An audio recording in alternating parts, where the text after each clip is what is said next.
Vandaag heeft in aanwezigheid van president Chandrika Persat Santokhi, hofpresident Iwan Rasool Bucks en andere notabelen de opening van het zittingsjaar 2021-2022 plaatsgehad. Wij van de TBN Prime Alert hebben na afloop een interview gehad met de deken van de Orde van Advocaten, meester Samantha Gajraj, hoe het afgelopen zittingsjaar is geweest en wat zij hoopt dat 2021-2022 als zittingsjaar mag gaan betekenen, mag gaan worden. We hebben vandaag aangegeven dat het voor de advocatuur een zwaar jaar is geweest. Ik denk net als de hele bevolking, net als de hele wereld, door de COVID-19-pandemie. We hebben moeten bewijzen hoe dynamisch we zijn en hoe we hebben ingespeeld in alle veranderingen, alle maatregelen. Digitaal procederen hebben we ons eigen moeten maken. Wat een goed ding is, alleen het is noodgedwongen op ons afgekomen, dus dat was wel even wennen. En heel veel kantoren hebben het heel moeilijk door de koersstijging. Wij hebben ons honorarium als advocaten niet omhoog getrokken, omdat de cliënten het simpelweg niet kunnen betalen. Maar met als gevolg dat wel alle andere kosten hoger worden. Dus de winstmarge wordt veel minder. Dus kantoren hebben het heel moeilijk gehad en dat zal nog wel even zo blijven. Desondanks heeft de SOVA waar nodig kosteloze rechtsbijstand door blijven verlenen. En we denken ook dat ons gaat lukken, maar het is wel zwaar. We hebben onlangs ook gehoord, hofpresident Iwan Rasool Bucks tijdens een belangrijke ontmoeting op het hof, waar hij sprak over meer transparantie richting honorarium en meer eenduidigheid en eenheid bij de prijs, als ik het zo mag uitdrukken. Gaan jullie dat meenemen? Wat zegt u als deken hierop? Ja, we gaan het zeker meenemen. Kijk, advocatuur is een nobel beroep. Het is een vrij beroep. We mogen ons honorarium zelf vaststellen. Maar we willen nu wel richtlijntarieven maken, waardoor de bevolking een beeld heeft van hoeveel een zaak minimaal kan kosten. We gaan er geen maximaal tarief aan vastmaken, maar wel een minimaal tarief zijn we voornemens om te gaan doen. Het is alleen een beetje moeilijk, omdat door de koersschommeling is het heel moeilijk om het bedrag in SRD aan te houden. We willen het wel gaan doen. We hebben een goede communicatie, goede overlegmomenten met het Hof. En we hebben afgelopen dinsdag, 5 oktober, is het voor het eerst in de geschiedenis geweest dat het Hof van Justitie gekomen is naar de SOVA met een grote delegatie. Er waren in totaal 4 rechters aanwezig.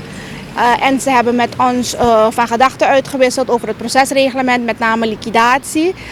Dat wil zeggen, de kosten van de advocaat van de tegenpartij zullen nou tijdens een rechtszaak betaald moeten worden door de eiser, als hij de zaak heeft verloren. Ja, en wat betekent dat voor jullie dan?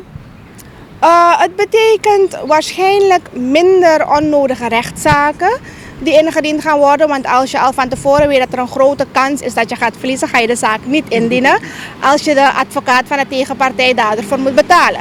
Kijk, als er geen represaille is, dan ga je de zaken à la dol indienen. Je moet alleen je eigen advocaat betalen. Maar nu ga je ook veroordeeld worden om de kosten van de advocaat van de tegenpartij te betalen. Wat we dus wel hebben afgestemd, is dat die kosten extra kosten zijn. Dat wil niet zeggen dat het honorarium van de advocaat afhankelijk is van de uitkomst. Dus als cliënt moet je van tevoren met jouw advocaat afspreken, honorarium betalen. En wat er achteraf eruit komt, dat is als het ware een extraatje.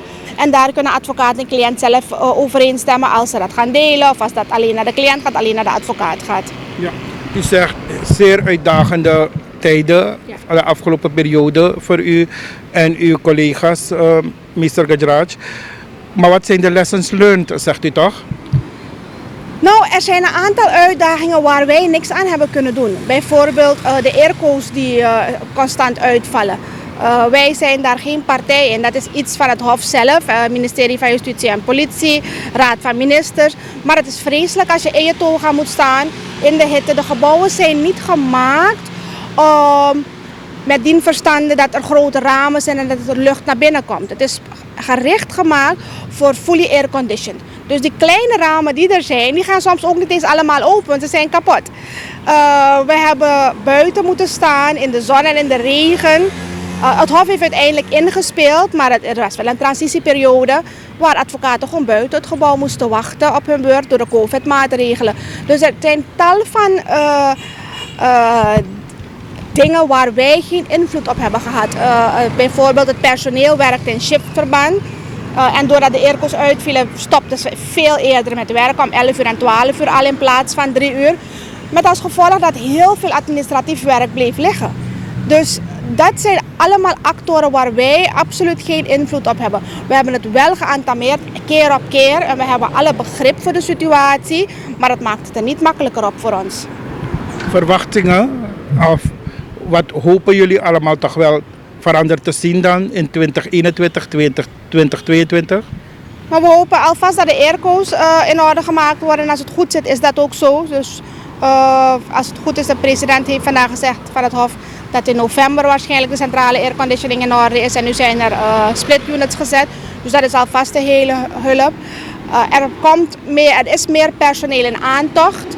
De griffiers werken te veel, te lang, te laat, waardoor de werkdruk te groot is. Wij hopen dat we uiteindelijk de kosteloze bijstand, het is al toegezegd door de minister, de stukken zijn al opgemaakt. Het is nog niet goedgekeurd in het RVM. De minister heeft daar zijn toezegging gedaan dat de kosteloze bijstandszaken, dat de tarieven verhoogd worden. Dus daar kijken we ook naar uit. En all around dat we meer betalende cliënten gaan krijgen. Ja. Wat hebben wij of wat hebben jullie op dit moment niet, maar hopen jullie wel toch in het nieuwe zittingsjaar wel te hebben? Los van de airco's hoor. Ik weet niet als het in het zittingsjaar gerealiseerd gaat kunnen worden, maar een lang gekoesterde droom van de orde zelf is een eigen gebouw. We willen heel graag een eigen gebouw hebben en we beseffen dat we dat zelf zullen moeten gaan doen, omdat we geen onderdeel maken van de regering of van de overheid. Maar dus dat is een droom die we al heel lang koesteren en we hebben een aanvang gemaakt. Het zal niet in dit zittingsjaar gerealiseerd worden, maar we hebben er wel een aanvang mee gemaakt. Hoe kijkt u als deken toch nog dat stukje onafhankelijkheid van de rechterlijke macht? Hoe kijkt u toch naar dat stukje waardering en respect? De waardering blijft. Wat wel misschien meegenomen zou kunnen worden, dat er een evaluatie plaatsvindt voor de rechters. Misschien om de 5 jaar of om de 8 jaar. Het blijven mensen. Iedereen kan een fout maken of iedereen kan veranderen. Dus de evaluatie zou wel op zijn plaats zijn. En er is nu een klachtenprocedure regeling. Dat heeft de hofpresident geïntroduceerd volgens mij 2 jaar terug. Voor de gedragscode van de rechters. Dus als de rechter zich niet gedraagt conform zijn gedragscode, dan kan je een klacht indienen. Maar gewoon een algemene evaluatie zouden we wel op prijs stellen. En als deken, wat heeft u voor uzelf voorgenomen? Dat dit wil ik wel allemaal toch wel bereiken, dit zittingsjaar. Ik heb een aantal punten die ik wil gaan realiseren. Het belangrijkste punt op dit moment is het advocatentuchtcollege. De verkiezingen daarvoor moeten georganiseerd worden. De commissie heeft al een datum, dus dat wordt binnenkort gepubliceerd in de kranten.